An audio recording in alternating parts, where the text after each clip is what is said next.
Never up, never down. Avec la pandémie de Covid-19, nombreux sont les vignerons à avoir dû s'adapter dans le domaine du digital. Quand je dis s'adapter, pour un certain nombre, il a fallu faire le grand saut. Se lancer sur les réseaux sociaux, rénover son site internet, ouvrir une e-boutique ou encore proposer des dégustations en visio. À l'occasion du salon Wine Paris, Innocom proposait plusieurs conférences, dont une pour nous éclairer sur les tendances digitales 2022 pour le marché du vin. Lancé en 2010, Innocamp réunit passionnés et professionnels du vin autour de débats sur des sujets d'actualité liés à la communication, au commerce, au web et à l'innovation. Pour résumer l'essentiel de cette conférence, 3 tendances ont été abordées. La première est l'enracinement des salons virtuels. Les organisateurs du salon Millésime Bio, après avoir testé une édition 100% digitale l'an passé, ont reconduit cette formule en 2022 en complément du salon physique. Une recette gagnante, car plus d'1 millier d'exposants se sont inscrits à ce rendez-vous virtuel, durant lequel ils ont échangé avec des acheteurs par écran interposé. Selon les organisateurs, ce format permet de faire participer des importateurs plus petits qui ne viendraient pas forcément sur place. Autre exemple, en juin dernier, le Conseil interprofessionnel des vins d'Alsace, le CIVA, a fait appel à la société Hopwine pour lancer Millésime Alsace Digitasting.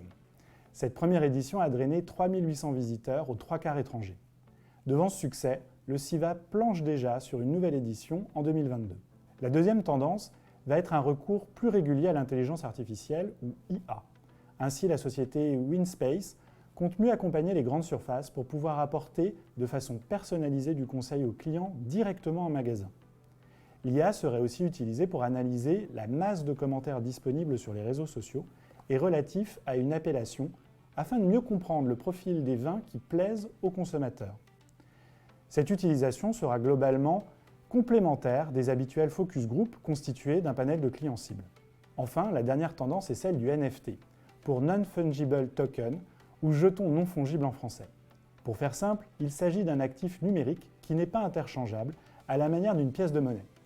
Cette unicité de chaque jeton contraste avec la fongibilité des unités de crypto-monnaie comme le Bitcoin. Un NFT est donc un titre de propriété numérique infalsifiable. Il est en effet garanti par une blockchain. Ça peut vous sembler anecdotique, mais les NFT ont déjà généré plus de 10 milliards de dollars de ventes en un semestre seulement en 2021, et la première utilisation de cette technologie dans le monde du vin remonte justement à avril 2021, avec un domaine en Californie, Yao Family Wines. En France, c'est un domaine de Saint-Émilion qui a été le premier à vendre 500 NFT sous forme d'images numériques de leurs bouteilles. Ces NFT étaient ensuite échangeables contre les vraies bouteilles du château d'Arius en l'occurrence, une fois le problème de logistique lié à la pandémie terminé. Il s'agit pour l'instant pour un domaine de faire parler et de se faire connaître auprès d'une communauté qu'on peut qualifier de geek qui n'est pas encore sensible au vin.